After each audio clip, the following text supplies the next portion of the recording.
Hello everyone, Simon Bard here, and welcome to a new movie review.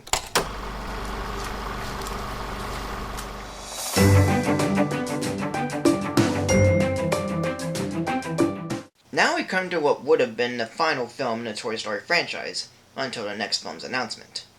And even though the film did well, it also brought back the characters in 3 short films and 2 holiday specials after its release.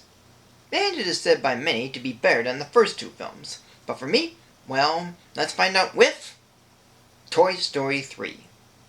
With Andy being 17 years old and going off to college, his toys fear their future, now that Andy no longer plays with them. But as Andy was going to take Woody to college and put the others in the attic, inside a trash bag, his mother mistakes it for trash and Woody witnesses it all. Yet after getting out of the bag, the toys don't believe what Woody sees, and decide to go to a daycare center called Sunnyside. And while at Sunnyside, they meet Lotso Hugging Bear, or Lotso, who welcomes the new toys, and puts them in a room for kids who are too young to know how to play with them. Yet Woody, in trying to get back to Andy, is taken by a girl named Bonnie, and it is at her house, and with her toys, that Woody finds the truth about Sunnyside and Lotso. So Woody returns back to Sunnyside to help his friends escape this toy prison, and to return to Andy before he leaves to college. For a third entry in a film series, especially for Pixar, this one took a lot of risks than the first 2. It has a darker tone than the earlier films, but not all the way and everywhere. There are some light and bright moments to keep a positive feel up, but then it goes back to being dark again. And the dark stuff is more on how intense the situation is, and where it looks almost impossible for the heroes to live in the end, like being beaten by a bunch of toddlers or almost being incinerated. But its lighter moments do shine through the darkness, no pun intended. Like the opening scene is Andy's imagination as a kid, combining the moments from the previous films like One-Eyed Bart and Evil Dr. Porkchop, as they are fully realized from how Andy sees it. And there are other references from the previous films too, like Zurg, the Pizza Planet truck, Sid All Grown Up, and the song You've Got a Friend in Me, played twice, first in the opening montage with Andy and his toys, and in the end credits with Buzz and Jessie dancing, yet the song is in Spanish, which ties into Buzz having a Spanish mode when the toys tried to reactivate him to normal after being turned into his old Space Ranger self. The animation also reflects the film's tone. Not only is it better, but it has moody colors, lighting, and a fine balance of being both light and dark, even if the latter is more present in it. Yet, there are a couple of problems I have with it, one being major and one being minor. The major one is with Lotso being the villain. When he started out, he is nice and welcomes Andy's toys to Sunnyside, and plays them with the toddlers, but then he turns when he refuses to take Buzz and the other toys to the older kids. And my problem with him is, what is he trying to prove by not letting the older kids play with the new toys?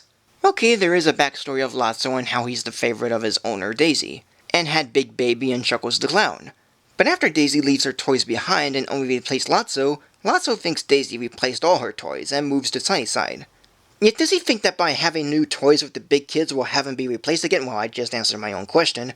But then again, how did he take over Sunnyside and rig the system to be like a prison? I still think there needs to be more about this character if he's going to be a good villain, and even so, he makes the same argument that Stinky Pete made in the last film, about toys being thrown away, destroyed, or left with the trash. So for me, he's a pretty weak villain in the Disney and Pixar lineup. And the minor problem is with the toys not believing Woody. Now it is done in the first film, but it was very brief and didn't take up a lot of the movie. But here, about 40% of the film focuses on the toys not believing that Andy wants them. Sure, it's because Andy's all grown up and the toys think they're junk to him, but it would have made more better if Andy didn't call them junk, put the toys in a trash bag, and have Woody witness it all without a single word getting to the other toys. I mean, this is just too long of a setup, and it makes me hate the toys the longer it went. But do any of these moments ruin the film for me? Not really, they are just very bothersome. And finally, let's go over the famous ending that made everyone cry. It's when Andy gives his toys to Bonnie, and not only does he have to say goodbye to them, he also plays with them with Bonnie. And it's afterwards that Andy waves goodbye, Bonnie makes Woody wave, and once Andy leaves, Woody says a great line to end the film on. Even before seeing this film, I've been hearing a lot of things about the ending and how everyone cried at it. And whenever the film is mentioned, they always talk about the ending. So with that in mind, I watched it without knowing how it ends, and yeah, it does leave me crying when I first saw it, and it does get me teary-eyed each time I see it. Mostly because Andy has these toys since he was a child, and has grown up with them all those years, and by growing so attached to them makes him more sad when he gives them away. Although a few people have disliked the ending due to the scenes of Andy playing with his toys when he's starting college to be pretty cringeworthy, corny, and sappy. But I didn't catch on to that since these characters are so good and the moment's kind of touching. So I have no problem with the ending, it seems to be a perfect fit for it, after all that's been happening, of course. And the new actors voicing the new characters did a good job. Ned Beatty voices Lotso, Michael Keaton voices Ken, Emily Hahn voices Bonnie, Bud Lucky voices Chuckles, Timothy Dalton voices Mr. Pricklepants, Christian Shaw voices Trixie, Jeff Garlin voices Buttercup, Bonnie Hunt voices Dolly, Whoopi Goldberg voices Stretch, Teddy Newton voices Chatter Telephone, and Blake Clark voices Slinky, due to Jim Varney, who originally voiced him, having passed away a few years before the film. As a whole, this movie is very well done. The characters are pretty good, the story, with some exceptions, is very nice, and the animation is really good.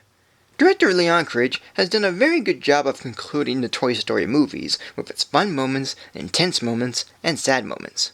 But even if the villain's plot is a bit complicated and a couple of moments tend to go a bit too far for my taste, everything else around it works well, including the tearjerker ending. While not as good as the second film but had a lot more than the first, it's more of an in-between film for me. And until the fourth film comes out, I say the whole Toy Story franchise is a well-done series, filled with fun characters, really good animation, and very relatable stories.